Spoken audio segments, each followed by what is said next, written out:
Welcome traders, my name is Adam Harris, Chief Market Analyst. So let's have a quick look at what is coming up this week. Plenty of news. Markets have started to move a little bit again. I've been away on leave for the last few weeks, so I apologize for the lack of content, but I'm back now and so looking to pick up with what's going on in the market. So first of all, I'm curious to see what happens with CPI coming out of the UK as well as Europe, looking to see if we have a contraction or whether we get some growth. I'll be curious also about any jobless claims as well, so jobs numbers coming out of the US. I'm not really anticipating any Fed cuts at this point in time. I know that they're reluctant to do that, so not really expecting anything there.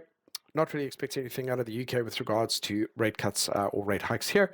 And obviously plenty of holidays around the world this coming week. It is that time of the year after all. That being said, let's move on to the charts and see what is happening there.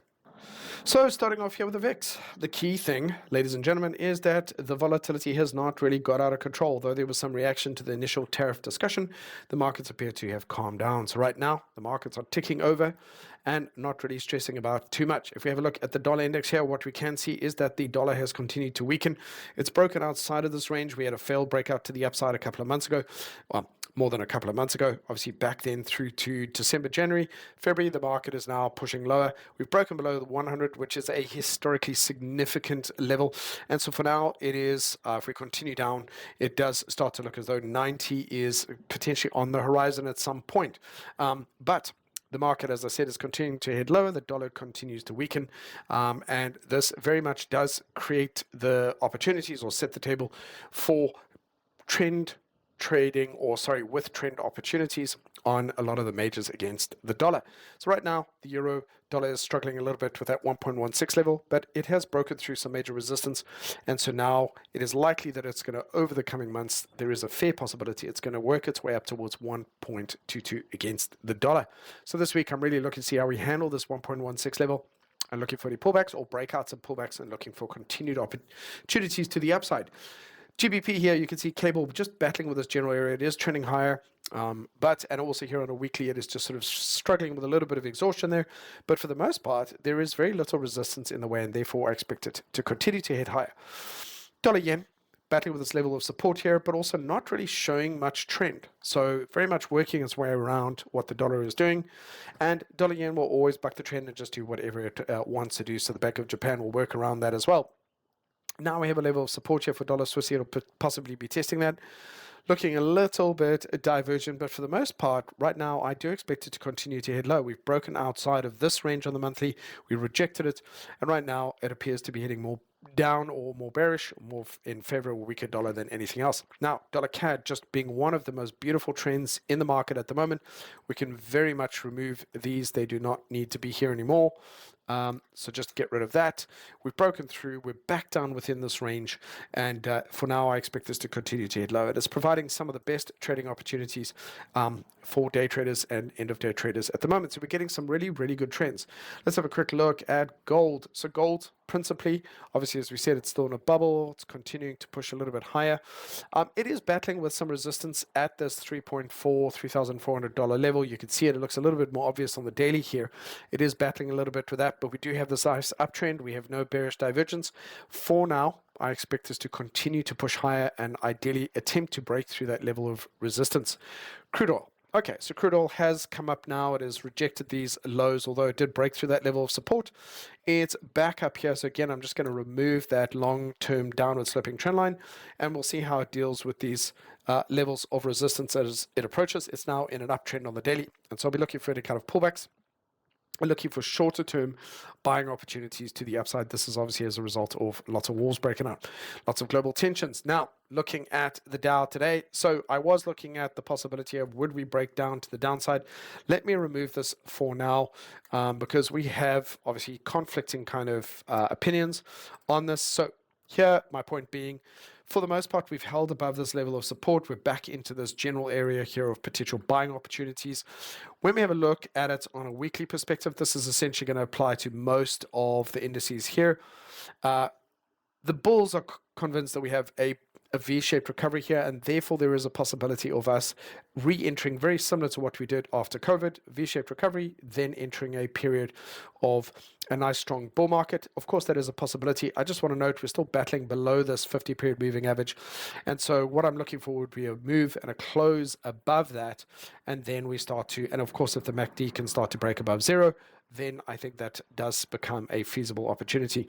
Until then, we're starting to diverge a little bit here. So we've got slightly higher highs and some resistance where we are, and we're starting to hit a little bit low there. So I'm watching this week to see if we ultimately break back up above that.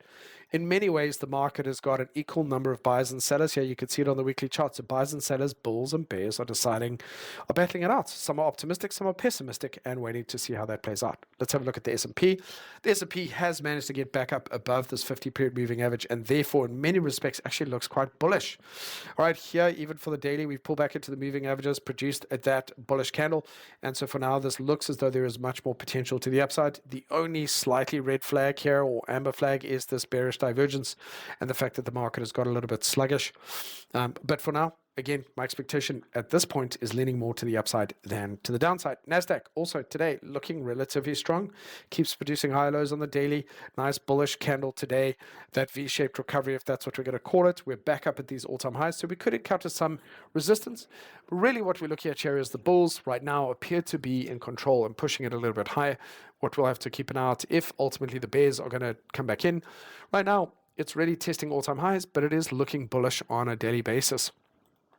Russell 2000 also managing to come back up to the top of the range, so also not looking completely weak. The FTSE itself also back up at all-time highs. So guys, as potentially bearish as we might be in terms of ideas of why we think the market might head lower, there seem to be an equal number of people who think that there is reason to be optimistic. All right, the DAX as well, also showing a little bit of exhaustion. We've got some bearish divergence on the weekly. We have pulled back, but again, we've also producing a bullish candle. So we might see that the market attempts to make another move higher. Again, we're at this level of support on the daily, which is a level of support and resistance. Excuse me, let's put that in. Where is it? Not Control J. Is it this one? Alt J. I'm just trying to put in a level there. Let's just do it this way. Okay. And so looking to see if we do test this, we can see definite divergence, bearish divergence over there. So for now, if we break below this, I'd expect a bit of a deeper correction. There really is just, we're looking at that to see how the market is going to, which direction it's ultimately going to choose. Bitcoin continues. This is a very nice rejection of this level of resistance, 100K. Now looks as though it's attempting to push a little bit higher. We'll see how it deals with this. There is still some additional resistance around the 108,000 level, 110,000. So we still have that. But for the most part, it is still continuing to trickle higher. Ethereum consolidating. You can see just a complete mess now. Not enough buyers to take it anyway, so we'll consider that range bound for the time being. Then, interesting here, looking at Apple. So I was looking at a possible bullish breakout. We had a little bit of an ascending triangle forming here. Now we appear to have switched, and we are forming a bit of a descending triangle. So Apple actually looking a little bit weaker here and looking to see if we test that level of support and fall through that. Microsoft recovering incredibly well, looking incredibly bullish at the moment, breaking above these highs, just trickling to the upside. So just a general flow to the upside. I'd love to see a really nice, decent correction here with a proper retracement, but otherwise that looking really nice and bullish. Amazon as well, continuing to trend higher here, continuing to push higher there as well. The monthly also looking relatively decent, guys. So they are, there's definite buying happening in the markets. We've got this nice uptrend on Google that continues to trickle higher. That monthly as well, pushing a little bit higher here. This is just a mess. I mean, this is not ordinary market behavior. There's no way that is, but given the current circumstances, it's not really a surprise. Meta back into an uptrend on the daily here, relatively orderly, and that monthly looking good. So again, we'll see what happens when we get up to these all-time highs, if we end up double topping, for example. But I got to say, the bulls are there, the buyers are buying into the market. Again here, Nvidia continuing to push up a little bit higher. It's got an area of resistance here it's really struggled with in the past, but so far it looks as though it might actually close above this area, and that would signal a shift there. Tesla sort of hovering around, not performing necessarily as bullish as the rest, but it has produced a bullish candle at the moment and a potential high low. So we'll see if we can do this. If it can break above these highs, that will be definitely putting us back more into a bit more of an uptrend. And it is still above its own 50-period moving average of the weekly. So it's more bullish than bearish. Netflix continuing to perform as well. You can see definite bearish divergence there. We've got higher highs. We are starting to roll over here. So at some point, I am expecting a weekly correction here, possibly down towards these highs. And it appears to be slowing down. So Netflix looks as though in its future in the coming months, we might see a little bit of sideways or down movement. So plenty to keep an eye on, lots going on with the markets at the moment. But as I said, we're not imagining it. There's definitely buying sentiment up there.